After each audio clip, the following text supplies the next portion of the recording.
Okay, so let's rub our little hands together. We're going to do some basic energy stuff.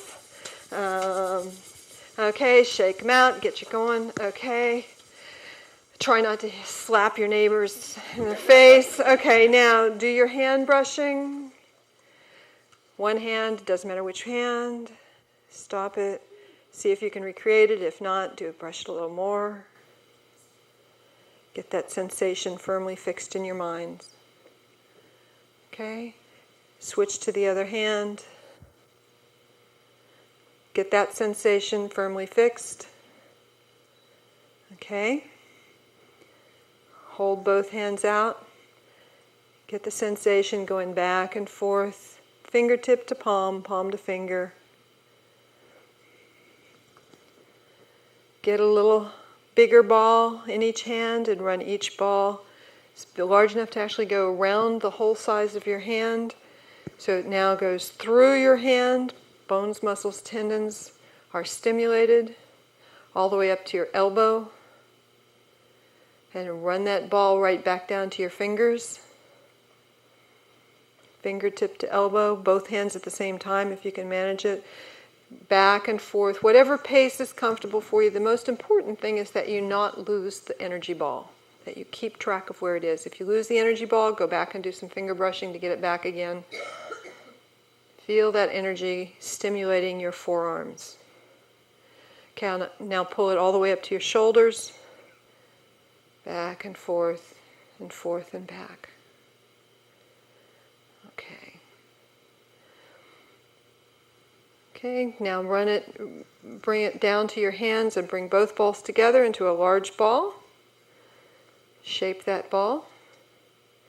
And now separate your hands and let the ball bounce back and forth about 6 inches on the outside of your palms, or outside of your back of your hands. 6 inches on either side of your hands. So it goes through your hands to the other side, bounce back and forth. Feel it going through your hands. So your hands are really wired. Okay. Very good. Anybody having difficulty? Everybody seems to be doing pretty well. Okay. All right, so now let the ball dissipate. And let's pull some energy up through our feet. You got your shoes off. Okay, as best you can. Stimulate either the top or the sole of your feet. You can do that by brushing one foot on the bottom of the other. Get that sensation of energy going back and forth and back, from heel to toe, toe to heel. Feel it in the feet. See if you can do both feet at the same time, if you can. Heel to toe, toe to heel. Feet are harder to stimulate. It's harder to get the sensation in feet for most people. But they're more powerful.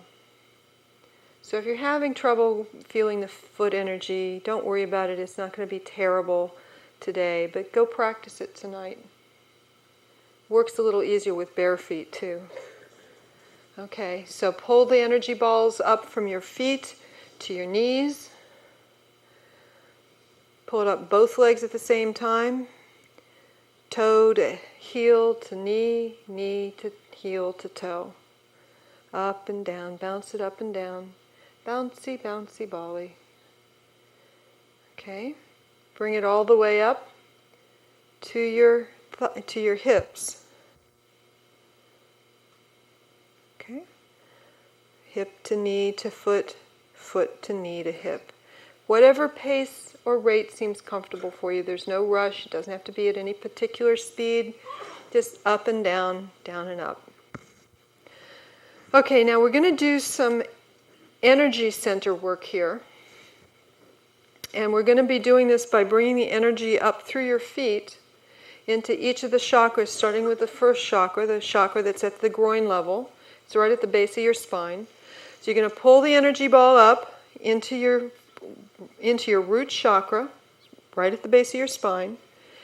And that's a vortex, if you remember, that goes front to back. So what we're going to do is going to take that energy ball and we're going to bounce it from the front to the back, right through the chakra, front to back, back to front. So it comes about 6 inches in front of your body in the front and 6 inches behind your body in the back. It goes right through that root chakra. Just bounces and bounces and bounces, back and forth and back. Feel it. Feel the sensation of that chakra opening up. Several people had said that it sounded like they had blockages in the root chakra. This is a good way to clear it out. Forth and back and forth. Now stop it right in the middle of your body, and this time have it bounce left to right. So it comes out to about 6 inches to the left of your body and then 6 inches to the right of your body. Bounce it back and forth, side to side. Back and forth, side to side. Feel that stimulate the chakra. Feel it come up. Feel that energy level go higher and higher. Clear the channel. Okay, we're now going to go up one chakra to the genital chakra that's right up just below your belly button, right behind your belly button. So again, we're going to bounce the ball, bring it up one, and now bounce the ball front to back to front, so that it comes back about 6 inches on either side of your body, 6 inches in front and 6 inches behind. Bounce it, feel it bouncing. Feel that chakra opening up and whirling faster. Feel it bounce, front to back to front. Okay. Stop it right in the middle of your body, and now start it moving side to side, left to right to left, and again it should bounce about 6 inches to the right of your body and 6 inches to the left of your body. Bounce back and forth, front and back and forth. Get that chakra wide open so that energy can flow. Okay? We're going to come up one to the solar plexus that's right in your stomach area, right under your rib cage. Going to pull it again front to back to front, so it comes out about 6 inches in front of you, about 6 inches behind you. Bounce it back and forth, front to back to front. There's several of you commented you are experiencing feelings of nausea. This will either help it or clear that out. There's a real chance that this will clear this out. If it becomes in any way uncomfortable for you, stop the bouncing and just hold the energy ball temporarily right in the middle of your body. Okay? But bounce it forward and back and forth. Stop it in the middle of your body, and now start bouncing it left and right. Again, to the right side, about 6 inches to the right of your body, about 6 inches to the left of your body. Okay? Front to back, side to side. Okay, feel that chakra opening and expanding. We're now going to go up one to the heart chakra. It's right behind your heart in the center of your chest. Again, we're going to bounce it front to back to front, so it comes out about 6 inches in front of your body and about 6 inches behind your body. Just bounce that ball in your heart chakra. Open up your heart. Front to back to front. Stop it in the middle of your body. Now start bouncing it side to side. Again, so it comes about 6 inches to one side and 6 inches to the other side. Bounce it side to side. Bounce it straight through the heart chakra.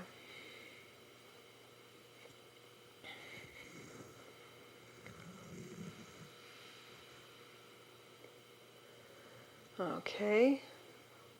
Stop it in the middle of your body. Raise it up one level to your throat chakra. This is the chakra that's right about where your Adam's apple is. Okay?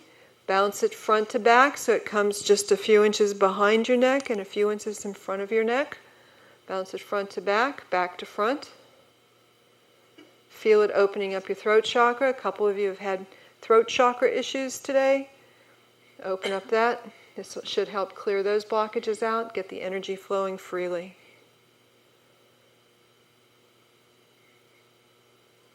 Okay, stop it in the middle of your throat, and now start it moving side to side, going a few inches to the right of your throat and a few inches to the left of your throat.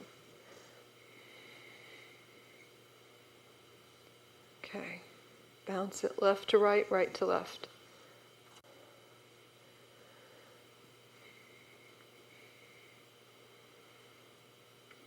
Okay, we're going to stop it in the middle of your body, pull it up one chakra to your brow. This is the chakra that's right behind the middle of your brow, between your two eyes, and up about an inch. Right in the middle of your brow, you're going to bring the energy ball so that it goes front to back, from the front of your head all the way to the back of your head. Again, a few inches in front and a few inches behind, so it goes all the way through your head. Front to back, back to front. Front to back, back to front. Stop it in the middle of your body. Now we're going to start moving it from side to side, left to right, so it comes out a few inches to the left of your head and all the way over to a few inches to the right of your head. Left to right, right to left. Bouncy, bouncy, bouncy. Bounce that thing. Open your brow chakra so it opens your third eye. Opens your access to information from multiple sources. Okay? Bring the ball to the middle of your head. Now expand it. Right in the middle of your head. Make it grow so it is larger than your head, like a watermelon, a round watermelon sitting right over there. It's larger than your head. Now I want you to actually rotate it in a clockwise direction so that it actually goes through your entire head. This is a way of opening the crown chakra. Because the crown chakra, unlike the others, goes up and down instead of front to back. Rotate that energy ball round and round and round. Feel it going round. Feel it going round inside your head. Feeling it stimulate every aspect of your entire head. Okay, let the energy ball dissipate. Now from your feet, I want you to bring energy up through your feet, up to your midsection, to your heart chakra, all the way up your heart chakra to your head. And then I want you to bring it up and over the top of your head, down to the area between your belly button and your groin. There's an energy center there, and we're going to start filling that energy center with energy. Okay? So we pull the energy up from the floor, up through your feet, up through your entire body, up and over your head, and back down and bring it in just around here, just below, between your belly button and your groin, halfway between. It's not in either of the two chakras. It's halfway between the two chakras. So bring it up, bring it down, and fill that energy. Just imagine a stream of it. You're just imagining a stream of energy. And bring it up and fill that energy center.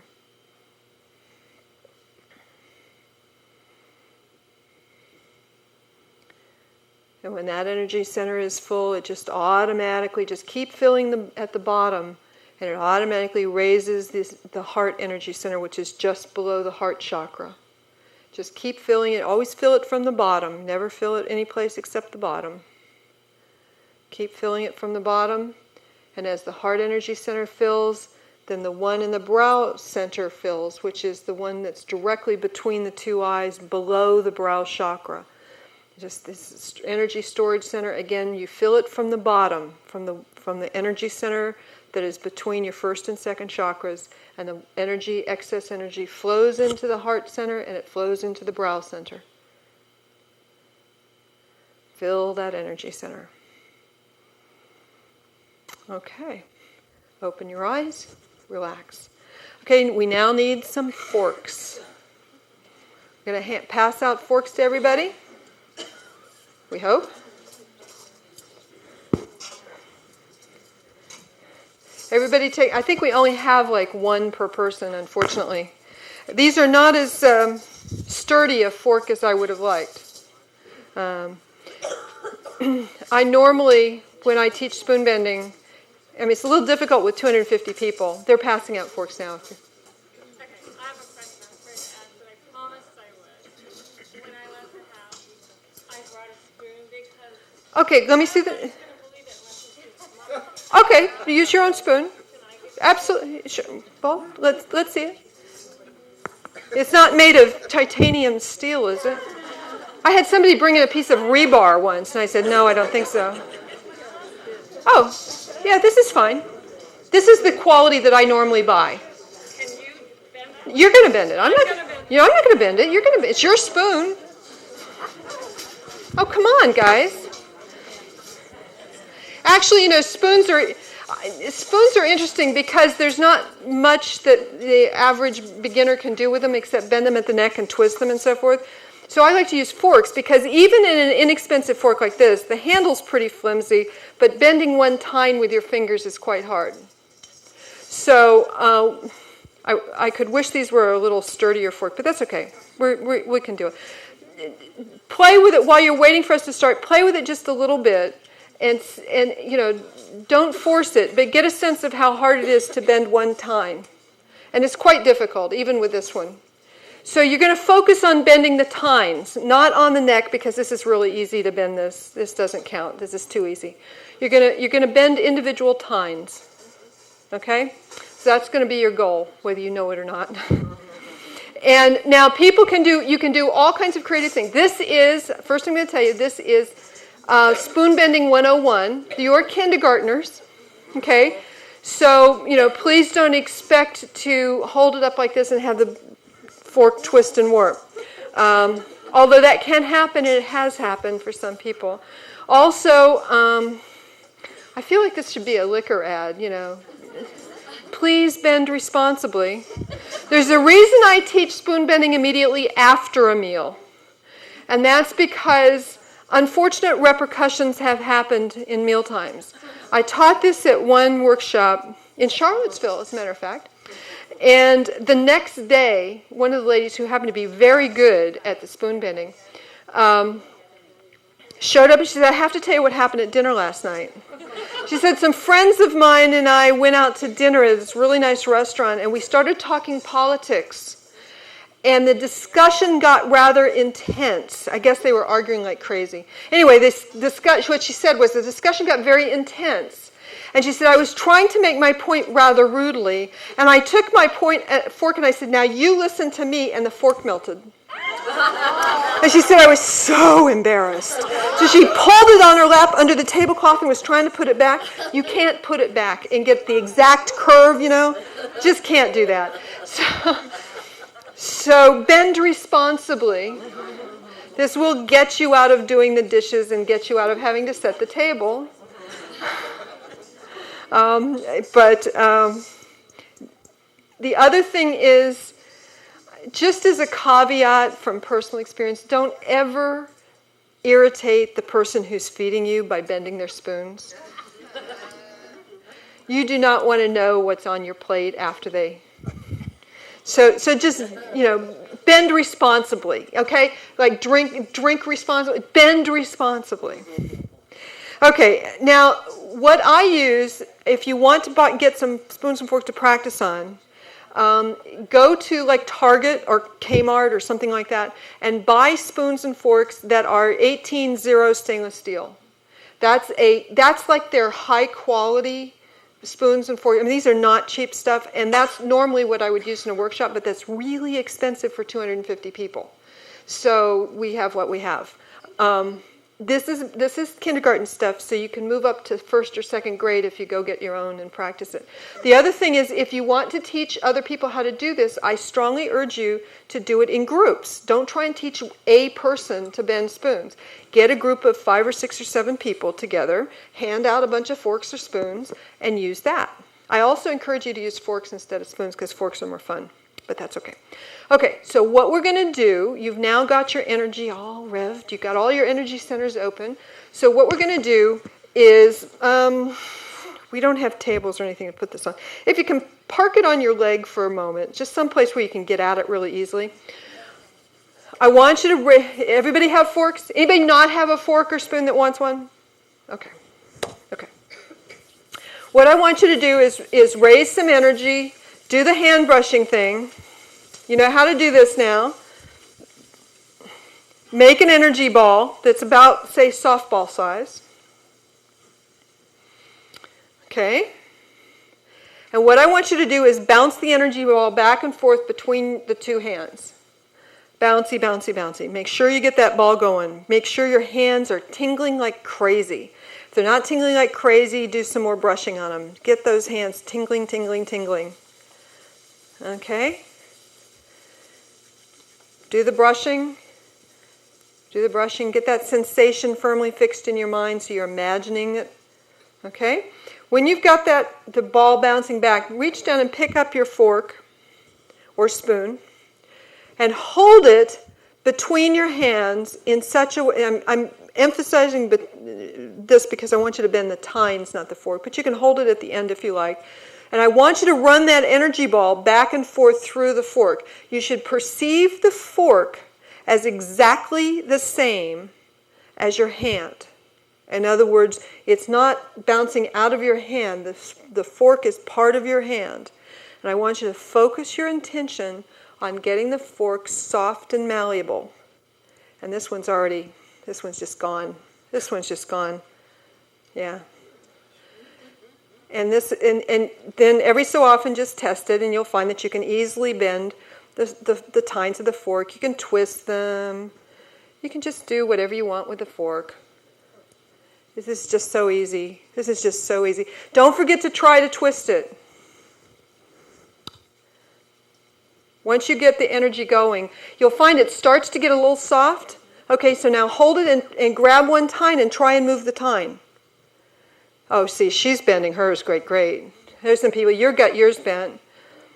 Okay, so come on. This thing is like clay. Okay, bounce, hold it like this. Bounce the energy ball back and forth between it. And then every so often, he's got his. Then every so often, just give it a tug, and you'll find that pretty soon, it doesn't take very long with this fork, pretty soon, the tines are just soft enough that you can just bend them. You don't even have to strain at it. It's just easy. Okay, as you get your fork bent, start holding them up so you can see. Okay? Yeah, see, we've already got lots of people. Okay, keep working at it. Keep working at it. Okay, so try twisting the individual tines. I guarantee you could not have twisted the individual tines prior to running energy through it. But try twisting it. I've had people try, like they would wrought iron newel posts on a wrought iron fence. See if you can do that. Make a sculpture out of it. Try rolling the handle up like an egg roll from the handle to the tines. Okay? Try rotating the fork by 180 degrees. I mean, you can do that kind of thing with it. Just.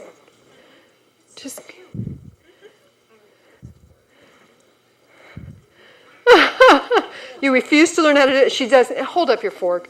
She says, I refuse to learn how to do it. Every tine is pointing a different direction.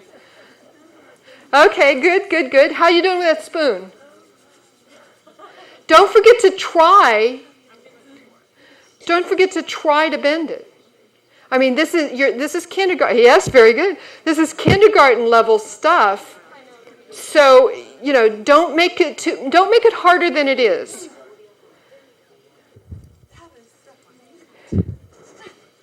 That's so, hold up yours. Yeah. Make a sculpture out of it. I mean, you can do loop-de-loops with a handle. Yeah, I love yours. Yeah. You can run the handle 90 degrees away. Yeah, I mean, you can just do anything with this fork. It's like stiff modeling clay. People, hold up your forks again so we can see how. See, we've got about 2/3 of the people. Anyway, keep going. Those of you who's not going. If you lose track, go back to hand brushing, recreate the ball, pass the ball back and forth between the two hands so that you're getting the energy flowing. And then try to bend it. Try on the handle, if nothing else. I've had people also take forks and actually make them flat like a pancake. Get rid of those natural curves in the fork. Make them flat and then roll them up like egg rolls. Or make them flat and then stretch them. Okay? You can do that too. Make them flat and then stretch them. The only limits to what you can do with this are what's in your imagination. What's college level? College level is when you hold it up and it melts. Although gravity will, if you're just holding it up and it melts, it's not going to warp and twist like this. It'll just droop. It'll just go like that. And usually, I've also had a number of people who say, "Oh, this is so hard. I didn't think it would be this hard." And then they're holding their fork and they go out on break. Or in one case, somebody was just dying for a cigarette, and I didn't let him take a cigarette break before we did it. So he was sort of antsy from needing a cigarette, and then he went out on break and he was smoking his cigarette, holding his fork, and it just went right while he was watching, and he couldn't believe it. So not thinking about it also helps. Okay, so how many people are still working on it? Hold up your hand. Okay, so we still have some more. Okay, so keep going on it. Let's brush. Let's work on energy brush. Those of you who've succeeded, if your neighbor has not, work with your neighbor. I need somebody to be victim. Stand up. Come be my victim. Okay. And we match. She got the memo in terms of the dress code for the day. Okay, so hold it like that. Okay. And run your energy ball. Get your energy ball going. And then those of you who have a neighbor who needs a little help, put your hands on either side like this. Can you see what I'm doing? Let me stand on this side. No, just so I can see. Can you see what I'm doing? And then you bounce energy ball too. So we've got two people running energy ball through this. And don't forget to try and bend it. Have you tried to bend it? A little bit. Okay. Well, it's practically bending. I mean, so try it. The most common cause for people having trouble with this is they forget to try to bend it. I'm serious. People say, "Oh, well, I'm holding it straight. Why isn't it bending?" Now, yes. I think she asked, how long will it stay malleable? Until you put it down and don't touch it for 3 or 4 minutes. Like this one's almost reset. So if I don't touch this for another couple of minutes, it will harden up in whatever its configuration is. Yeah. So much for not being able to do it. Okay, come on up. Okay. All right, so turn around. As long as we're going to make a victim of you. You're actually taller than me. That's amazing. Okay, so hold it like that. No, hold the fork. Take the fork. Fingers like this. Okay, run the energy ball back and forth. Okay.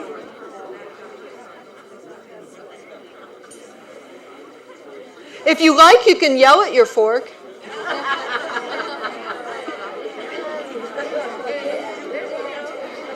That actually does help, you know. Okay, so let's see. Try it. Okay, try one of the middle times. Yeah. Try actually just bending and twisting the handle. Okay, let's just see. Yeah, it's like butter. Just bend the handle and then twist it, and it will start. The bendingness will spread from the handle to either side. So keep playing with it. Okay, don't hesitate to yell bend. I mean, honestly, we're all friends here. We won't giggle at you too much. But don't hesitate to yell because it does help you focus and concentrate your energy and attention. Yes?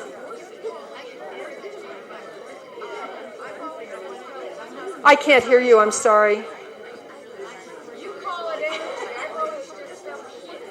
Heat's a form of energy. It works. Whatever you call it is fine. I don't care what you call it. You want to call it George, that's fine. I'm easy.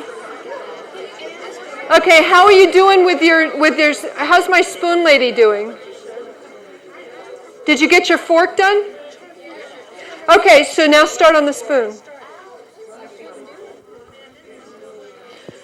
Okay, how many people are still having great difficulty? We're now down to about less than a dozen, probably 12 or 15 people. Okay. Play with this. Yeah, I mean, people, if you really, now it takes more energy to do the handle part, so you have to really run a lot of energy through it. But if you want, you can roll starting at the handle end up, you can literally roll it up like an egg roll. You can twist it. I've had, in terms of spoons, I had one really, really talented person who took the bowl of the spoon and turned it inside out. Now that's like at least high school level. I mean, that's not an easy thing to do, so don't, try it only if you've been really successful with this one. The more you practice this, the easier it'll be. And I think, now, I'm sorry, I have to tell you a very funny story. I have funny stories about spoon bending. People love spoon bending. First time I taught spoon bending was to a small workshop where I had about 6 or 8 people. And the only reason I added it to that workshop was because 6 weeks later I was scheduled to give my very first presentation to the Monroe Institute Professional Division, where every 2 years, 50 of the top practitioners with HemiSync meet at TMI up in Faber, Virginia, and they have a meeting where they share responses. And Lori Monroe had talked me into teaching them how to do spoon bending. And I hadn't told her that I'd only spoon bent myself once in my life, and that had been about a year before. And I didn't even know whether I could remember how to do it, because I'd never tried it since that. I took a class in spoon bending and I was succeeded. So in between now and the time Lori talked me into doing it and the time I had to do this professional division meeting, I had a workshop scheduled with it was a very small workshop, about 6 or 8 people, very intimate. It was in somebody's house. And I said, well, I'm going to add spoon bending because if I can't teach these 6 people to do it, then you know what? I have to find something else to do at that professional division meeting because I don't want to really be a fool. Well, that's the workshop that was sponsored by a couple, one of whom was a PhD in physics and the other was a PhD in anthropology. And the night before, each of them, and starting the night before, and going all the way up through 5 minutes before the spoon bending session start, each of them individually and repeatedly told me not to do it because they didn't want me to look like a fool in front of their friends. They said, it's impossible, it doesn't work. It fails. I mean, it's a hoax. It's just completely impossible. It can't be done. And I said, that's okay. You're not going to throw me out in the snow. It was January. You're not going to throw me out in the snow if it fails. And they said, no, don't do it. Well, so we did it. And of course, the first person to get her spoon bent was the PhD in anthropology. And by the time we were done, she had a whole array of animals and dragons and serpents and things. So 6 weeks later, I go up to the professional division meeting, and I am third on the agenda. I'm right after the keynote speaker and right after Skip Atwater, Director of Research, who's a phenomenally good public speaker. And then they had lunch, and then they put me right after lunch, which, that's death for a speaker spot. I'm sorry. It's like the worst time in the world you could have a talk is right after lunch, because everybody's going... On the other hand, sometimes it's the best time because nobody hears what you say anyway. So in any event, so I get up there and I hand out and I start doing spoon bending, and it was phenomenal. I had 50 people, probably 40 of them actually tried it because there were some fuddy-duddies there who said, that's impossible. And they didn't even pick up their forks.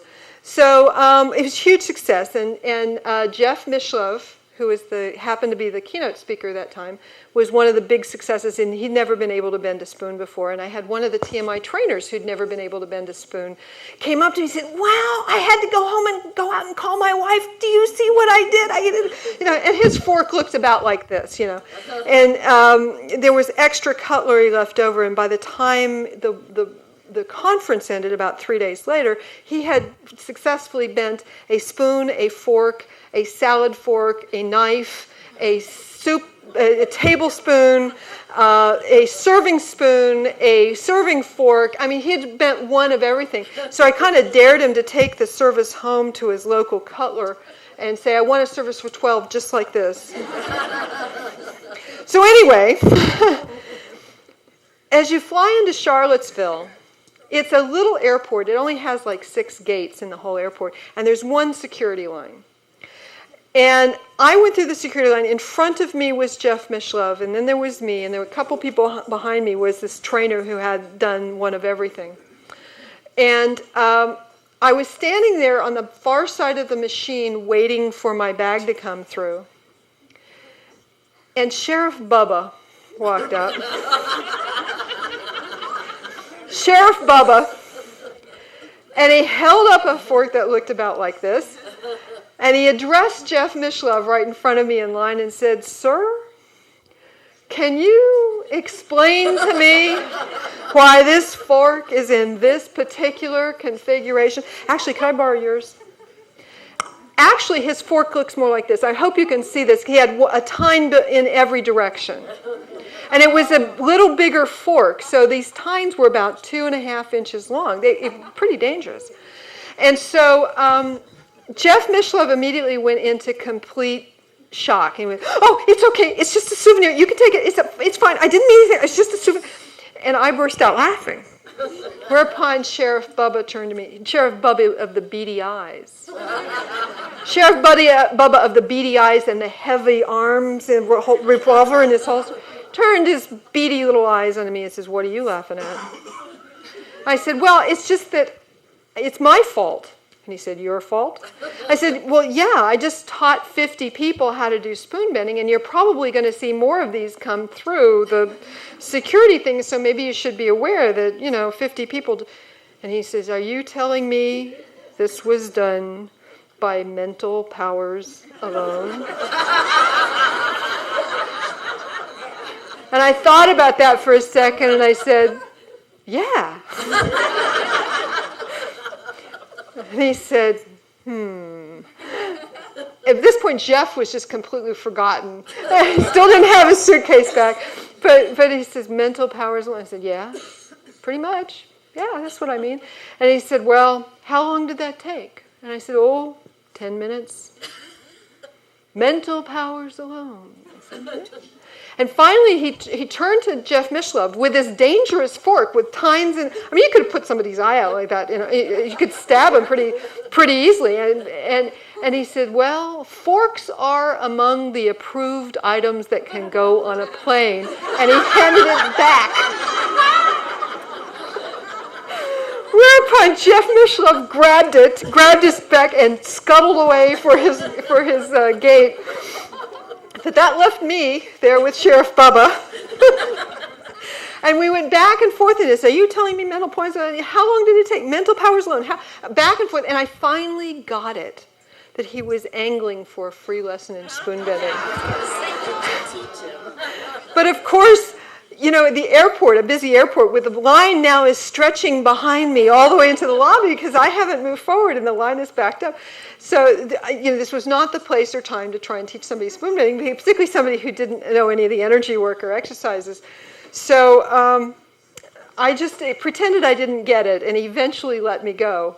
And then I thought, "Oh God, I wonder if the other friend Taylor, the one who'd done the complete set, I wonder if he has this in his carry-on." So I snuck around behind and said, Taylor, did you bring your bent spoons and stuff with you?" And he said, "Yeah." I said, "Is it in your carry-on? Because you're really going to freak out the sheriff." And he said, No, I put it in my checked luggage." So, those of you who may be flying, just a thought. I suggest you put this in your checked baggage. It'll probably still get your checked baggage searched, but then, they won't tell you that you can't take it on the plane. So, anybody have any questions about spoon bending? Now, why do I teach spoon bending? It is a great parlor trick and everybody loves it. But the reason I teach spoon bending is that people have a tendency to believe that in the energy exercises that they are imagining something. That they are imagining their fingers prickling and tickling, and this is all imaginary. Well, all I have to say is, if it's imaginary, it's got a pretty powerful imagination to do this. This is a really powerful graphical proof that the energy that you manipulate when you're doing all these energy exercises is real energy. It's powerful enough to change the physical state of matter. Now, I should also tell you that if you did a crystalline micrograph of the crystalline, or X-ray micrograph of the crystalline structure of this fork, and compared it to I started to say a similar fork, but I don't know if there is a similar fork to this one. But if you then compare that to the crystalline structure of a fork that had been bent by mechanical deformation, that is putting it in a vise with a pair of pliers or anything equivalent to that, or bending it against the edge of a table, you will find completely different crystalline structures. In other words, there are scientific proofs that can be done to demonstrate that this was psychically bent instead of mechanically deformed. Okay? And this has been known since the 1970s. So if you're asking me, was Uri Geller the real deal? Yeah, he's the real deal. And why do I say that? Because virtually everybody can do this. And we got at least 90% of the people succeeding in this room today. And that's if I'd had the ability to go in and do one-on-one assistance with everybody. When I do this in small groups where I can help people one-on-one if they need a little extra help, it gets 100%. Almost no one ever fails at this. And those that do are just so nervous and freaked out about it that causes them. So when you progress, you get to the point where you can just hold the fork up and then just bend without you having to bend anything? Yeah, actually... Well, yeah, but you don't get cute things like this because gravity just causes it to droop. Oh. Gravity causes it to just droop. You're not going to get it to twist and bend like marmalade here. Okay, so basically if you hold one, then when the energy in it will get it to be so malleable that the gravity will pull it down and it'll Those of you who I got to see your, hold yours up. Oh, that's cool. That's very cool. Those of you who are really good at this, quite honestly, do be very careful at dinner tonight. and I say that both with fun and with a certain amount of seriousness, because if your dinner conversation gets a little intense, it is not unexpected for the automatic bending and drooping to happen.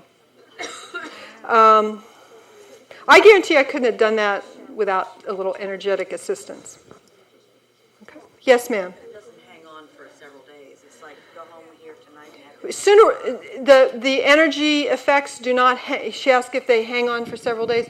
Not usually, but it depends on what you're going to be doing. Are you going to be doing something tomorrow morning or tonight, in tonight's session or in tomorrow morning's session that's going to cause you to elevate your energy? It also depends on what you do to ground. We're going to talk about grounding right at the end of the day. But if you ground yourself and start dissipating some of the energy, that will help. The energy level in this room is huge right now. I mean, it's just huge. When I taught it at TMI, I had taken this way too many pieces of, spoons and forks and cutlery up there. And so there was lots left over, and I just left the trays, little box lids of the extra cutlery out on the tables where the meetings were being held. And for the next 3 days, I could walk in there, pick up a piece of cutlery, and it would instantly bend in my hand. I didn't have to think about it, I didn't have to try. And that's because the energy level was so high. So my guess is that today and tomorrow you should be very careful about how you handle cutlery. Now, plastic is also bendable, but it's quite difficult to bend. The reason this is relatively easy to bend is because it's a metal with a crystalline structure. Okay, and pure metals are easier than alloys. This is chrome, which I think it's pure chrome, so it's much easier to bend than stainless steel. Stainless steel is what I usually use, and that's easy enough to bend. It's not difficult. But if you have gold or silver, be very careful around that if you're doing energy work, because that's real valuable stuff. Okay, your question is, couldn't you use energy to shrink tumors? That's what healing is about. That's what healing is about. Okay, there's a question back there. There's a question, lady in the black. There's a question. I'll just stand up. If we're so powerful today and we've got all this excess energy, at the end of the day, can we focus our energy to doing something for the world to help with peace and everything else before we leave? Our final meditation will do exactly that. We're going to go down into Heal Mother Gaia. Okay. Yes, ma'am. Another question?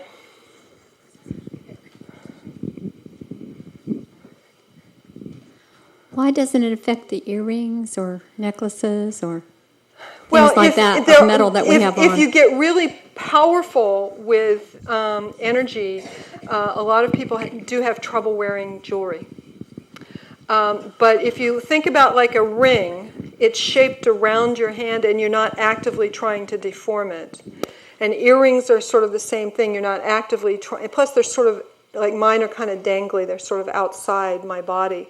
I'm not running energy. The current of energy doesn't go through I'm sending the current specifically between my hands. But I'm not trying to deform the ring. And the ring is already sort of warped. Pardon me? Intention. Yeah, it's intention. It's all about intention. Intention is critical. Yes, ma'am. If we want to try it at home, do we do the same thing? We start Yes. with our feet, our hands, and If you want to try this at home, raise your energy level. Okay, do some energy work of any sort, really. Just raise your energy level. Then do the hand brushing thing again. Get an energy ball bouncing and bounce it back and forth between your hands until you've got a good current there. Don't do it so fast that you lose the ball. And then pick up your fork and play with it. And again, if you're trying to, it will be considerably easier at first in groups. So, get 4 or 5 people together, get your family together, or friends or something, and do it as a group. Because the group energy really makes a difference. Now, you can also get to the point where you can just rub it with your finger, and it becomes soft and melts. So, there's all kinds of techniques. This is not the only technique, but this is like really easy. It's kindergarten level stuff.